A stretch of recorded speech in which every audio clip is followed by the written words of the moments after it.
everybody. Welcome back to SheffPlays. We're doing another live with Sheff just because it's been a while. And today we're going to do the Elden Ring bosses that I've fought because now I've beaten the game like 3-4 times. No particular order. But yeah, let's get into it. First we'll have like a bigger picture on screen so you can see him better. Renala. B. I think she's okay. Uh, there's a total like trick with it though, in the sense that like you fight the first phase and she's super easy and you're like, oh, pff, and then you do what I did on live, and you get absolutely wrecked because the cutscene plays, you don't pay attention, and then she Kamehamehas your ass out of existence. The Draconic Knight,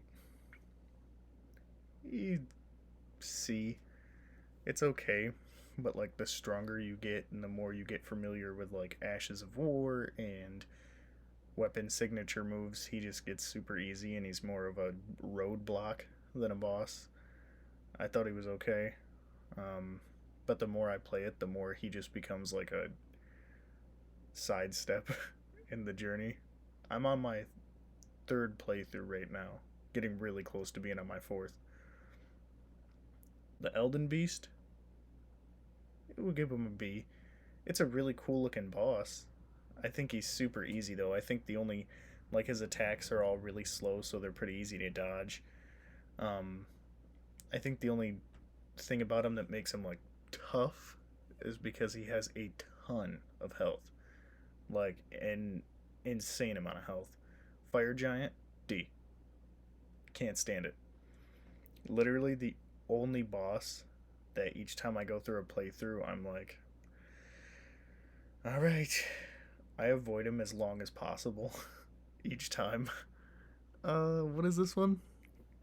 Okay, Godfrey, but like Horalaux. I don't know how to pronounce it. I'll have Wayne put it on screen now. If any of you know how to pronounce it, feel free to tell me in the comments because I do not. Um, I think A. I think for what it's worth, he's a pretty solid boss. I personally think he's the hardest boss to fight. Uh, he continuously beats the crap out of me every time I play. um, but like in a fun way where like I know I also stand a chance. Whereas with the fire giant, that's kind of a hit or miss. Uh, what is this? Okay, this guy. I don't remember his name off the top of my head, but this guy, um, he chops off his arm halfway through the fight and replaces it with a dragon face that spits fire. So I'm gonna give him A. Pretty cool fight. He was the first boss to get me stuck while playing. I can say that with confidence. Godskin Duo, D, but for a good reason. For me, it's pretty rare that like I genuinely don't like a boss. Clearly, um, but any major game boss where there's two of them at the same time, and like I even mean like dungeon bosses and stuff where there's two at the same time, I do not care for it. It's stupid. And especially when it's those two who like halfway through their own health bars get some form of transformation.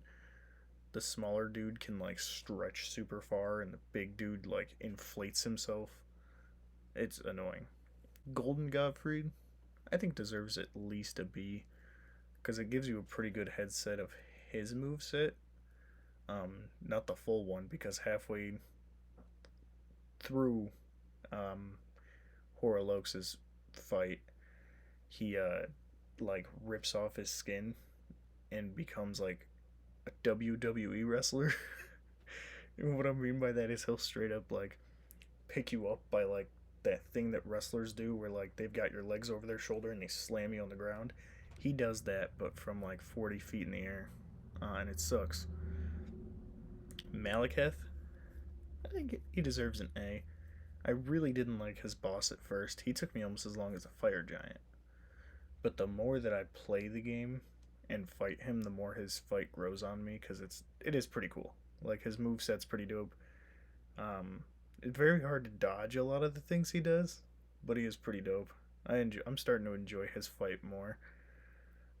If you see this little thing and you're curious, we'll get to that at the end. Obviously, that's the only one I put in a specific spot on the list. What is this? I can't tell by looking at it what exactly I'm looking at here. Oh, I think that's yeah. This is the first big boss, the first big boy. Um, I give it a B for being like first boss. It's pretty cool. I think it gives you a pretty good heads up of what's to come. Um, but like I don't think he's anything like incredible. Margit, I think I'm gonna put him C. You get a pretty cool weapon out of it, but like the fight just is the same exact guy as this guy, just with a different weapon and different story. Uh, yeah, I don't have too much to say about him. He's okay. He's got a pretty dope weapon. Radagon, I think that's an A. He's really cool. Um, he's got a lot of holy attacks though, so if you don't have like good armor or like high, I think it's either arcane or intelligence gives you a boost towards defense on that, then he's going to destroy you. He's not even particularly fast and he doesn't have a very hard to learn moveset. He's just a lot of holy attacks. So like and holy does a lot of damage in this game. Um so he's not bad. Radon S. I love the Radon fight because but you can choose to run up and just gung ho and try to take him out yourself, which is possible. Especially when you do start to get better ashes of war and equipment, it's definitely possible.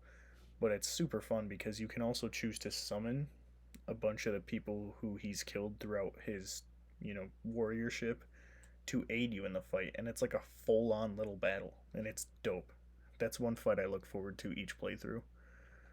The Red Wolf, C. I don't think it warrants a D because it's not like a hard fight by any means. It's just I always forget about it. I mean, only on my fourth playthrough, third or fourth, I can't remember. But he's not hard or difficult. It doesn't even really have a lot of health. It's just like I always forget about him until I'm in the fight, and then I'm like, oh yeah, this guy exists. So like, it's not a bad fight, but just because he's forgettable, I'm gonna give him a low one. What do we have here? Rykard. Eh, I think. Yeah, I guess C works. I accidentally let go, but he's super easy. Uh, and like, especially if you use the trick where you get the Serpent Hunter, it's a weapon that's at the beginning of that room. He's pretty easy. Um, it's a cool fight, cool setting, but like, we'll give him a B. I just personally is not one of my favorites. Sir Gideon, D. Cannot stand that fight. The first time it was okay, but like the second time, okay, I am on my third playthrough because yeah, the second time it's just like he's heavy in magic, so if you don't ambush him immediately, then like you're just getting swamped with like light arrows and light bolts and magic shards and exploding skeletons and black mist, and it's like he doesn't slow down. So like oh, it's relentless. This, we're gonna put this in S and then I'm gonna say what it is. That's the community. The community of Elden Ring. I know it's not a boss. Well, it can be if someone invades you, but it is so awesome. My first playthrough, I went through, destroyed every boss on my own, played the game on my own, didn't ask for help, didn't use the mimic. But on my second playthrough and during this one, I have. Even for bosses I know I'm capable of destroying myself, I like to call people in just because you work together.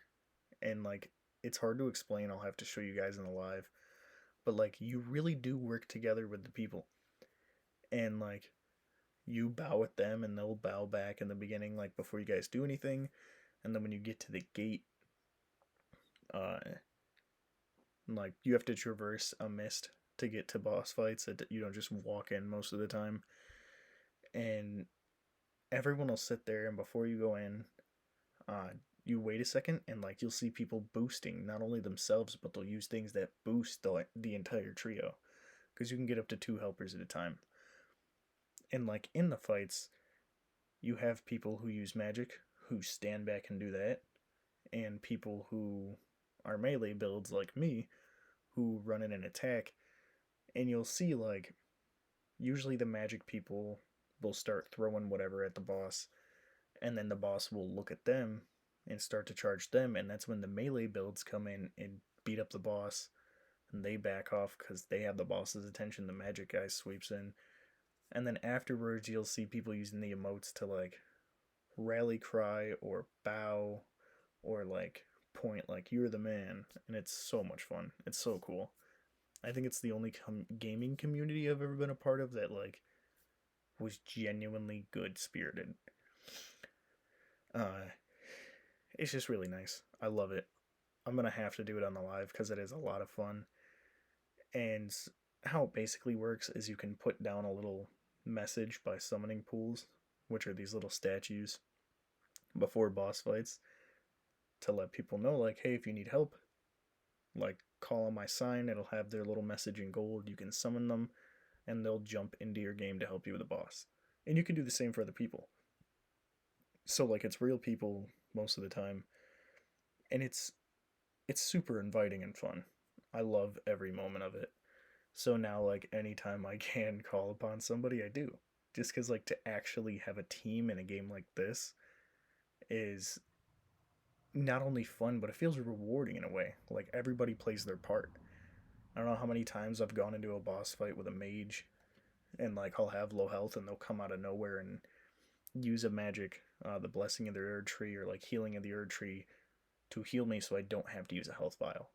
It's so I could spend an entire episode talking about them, the community, but I think instead I'll just do a live today. If you're seeing this Monday, the 7th. So yeah, I hope you guys enjoyed, and I hope you're having a good day. If you're watching early on, have a good rest of your day. See you in the next one. I'm not done with Resident Evil. I just every now and then I do like to do the live with chefs and little side steps. So it adds a little bit of spice, a little bit of variation to the channel. So yeah, see ya.